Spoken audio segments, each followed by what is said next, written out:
សម្រាប់លំវិញ្ញាសាឆ្នាំ2025ណាលោកគ្រូបានកែរ៉ូម៉ាំង2កឥឡូវយើងមកចូលរ៉ូម៉ាំង2ដដែលប៉ុន្តែកែខនិងកម្ដងលំហាត់នេះពិបាកតែសំណួរកឯងតែពេលខនិងគឺស្រួលឯងឥឡូវយើងមើលទាំងអស់គ្នាអញ្ចឹងសម្រាប់កនេះខនេះគេឲ្យសេសមីការតាំងបដកម្មនៅក្នុងពិសោធន៍របស់យើងមិញហ្នឹងហើយកគេឲ្យយើងគណនាលម្អឿនរបស់អីពែម៉ងកាកណាត់ពែម៉ងកណាត់នេះគេសិក្សានៅក្នុងអី10នាទីគេសង្កេតឃើញនេះពែម៉ងកណាត់ហ្នឹងបាត់ពណ៌អស់ប្រហែលអស់ប៉ុណ្ណេះអញ្ចឹងគឺអាហ្នឹងគឺជាតម្លៃអីដែលតាតេអានេះគឺជាតម្លៃអីដែលតាកំហៅរបស់ MNO4 ដកមិនបានដឹងថាតានេះគេដាក់នៅចន្លោះ10នាទីអញ្ចឹងអាចចន្លោះ10នាទីគឺជា data អញ្ចឹងបាទ data អានេះក៏ជាអី data ដូចគ្នាដែរឥឡូវមកខាត់ពេលយើងមកធ្វើអត្រាកំណើតទាំងអស់គ្នាអញ្ចឹងនៅក្នុងលំហាត់របស់យើងគេឲ្យសេសមីការតាំងបដកម្មរវាងអីរវាងសមីការខាងលើមិញអញ្ចឹងដំបូងខ្លួនឯងធ្វើចំណែកថ្នាក់នៃគូរដុកតាមវិធានកាមាសិនមកអញ្ចឹងអានេះគឺមាន E0 នេះដាក់មក E0 របស់វាគឺ 1.51 អានេះ E0 របស់វាគឺប៉ុន្មានដក 0.49 អញ្ចឹងអានេះនៅលើអានេះនៅក្រោមបន្ទាប់មកឯងសេសមីការទាំងពីរហ្នឹងបូកបញ្ចូលគ្នាមកអានឹងបានសមីការតរយៈកាលនៃបដកម្មរបស់យើងទាំងពីរហ្នឹងឯងអញ្ចឹងយើងដាក់មកនេះគូទី1អានេះទៅមុខអានេះមកក្រោយចេះអញ្ចឹងយើងបានអីបាទគូសុំសេលនេះមកនេះបាទសេលនេះទៅគឺយើងបាន MNO4 ដកទៅអី MN2 បូកអានេះគេត្រឡប់បានអី H2 C2 O4 ទៅអី CO2 ថ្លឹងអា2ចូលគ្នាមកបន្ទាប់មកយើងមើលអានេះ O4O ថែ4ទឹកយើងដាក់មក 8H បូក 5 លេខត្រង់អានេះយើងដាក់មកយើងបានអីយើងដាក់នេះ2អញ្ចឹងយើងសេមកមុខតិចមកយើងដាក់មកអានេះ CO2 ដោយសារសេអត់ទាន់ស្មើគ្នាទេគេដាក់សេស្មើគ្នាសិនអញ្ចឹង O4 ស្មើ 2H បូក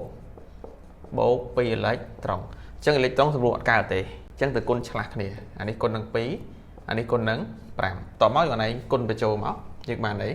យើងបាន2 MN អេឡិចត្រូនសម្រួលចោលអស់ណានេះ MNO4 ដកបូក 16H បូកតមកយើងគុណនេះមកបូក 5C2H2O4 ឲ្យដូចជា2 MN2 បូកជាមួយនឹង8ទឹកបូកជាមួយនឹង10 CO2 បូកជាមួយនឹង10 H បូកអញ្ចឹងដោយសារខាងនេះមាន H បូកខាងនេះមាន H បូកយើងដកម្នាក់10ចេញអញ្ចឹងនេះសល់6អានេះគឺអស់លេខមានអីលេខមាន H បូកហើយអញ្ចឹងនៅក្នុងសំណួរកនេះគឺស្រួលទេអត់ពិបាកអីទេសំណួរខកគឺស្រួលទេកគឺពិបាកជាងគេដល់ពេលចាប់ពីខមកដល់ពេលកនោះគឺជាលំហាត់ដែលស្រួលដែលបងប្អូនគ្នាគឺធ្លាប់ធ្វើនិងធ្លាប់ដឹងអស់ហើយដល់ពេលសំណួរកនេះសំណួរកនេះគឺស្រួលទេគេកណនាលម្អឿនអីលម្អឿនបំបត្តិរបស់អានេះអញ្ចឹងដោយសារតែនេះពែម៉ងកណាត់នេះគេបានឲ្យកំហាប់រួចហើយនេះ data កំហាប់របស់វាគេឲ្យរួចហើយ data ក៏មានដែរអញ្ចឹងយើងដាក់រូបមន្តលម្អឿនបំបត្តិឲ្យជំនួសចូលមកអញ្ចឹងយើងដាក់មកតាមអីតាម VM នៃ MNO4 ដកតេ1តេ2ស្មើលម្អឿនបំបត្តិមានសញ្ញាដកមួយ data អី data MNO4 ដកលើ data តេឥឡូវអូនមើលនេះ data តេស្មើបាន10 minute អត់បាយខ្នាតទេណាអញ្ចឹងយើងមើល data អីគេឲ្យមក data MNO4 ដកស្មើបាននេះបាត់អស់ទោះជាដឹងថាមិនបាត់អស់ក៏យើងដឹងថាវាជាប្រតិកោដែរប្រសិនមកវាជាប្រតិកោមានន័យថាកំហាប់វាថយចុះនៅពេលជាមួយនឹងពេលរបស់វាអញ្ចឹងកន្លែងនេះវាដកកន្លែងនោះគឺដក5គុណនឹង10ស្វ័យគុណដក 3M ទោះជាមិនមានពាក្យថាថយចុះបើវាជាលម្អឿនបំបត្តិហើយវាជា data គឺកំហាប់វាថយចុះហើយចាំនេះអញ្ចឹងយើងដាក់ចូលមក VM នៃ MNO4 ដកចន្លោះពេលពី0ទៅ10អញ្ចឹង data ហ្នឹងគឺរាប់ពី0មកពេលនាទីទី0ដែលប្រតិកម្មអត់ទាន់កើតមានរហូតទៅដល់10នាទីស្មើដក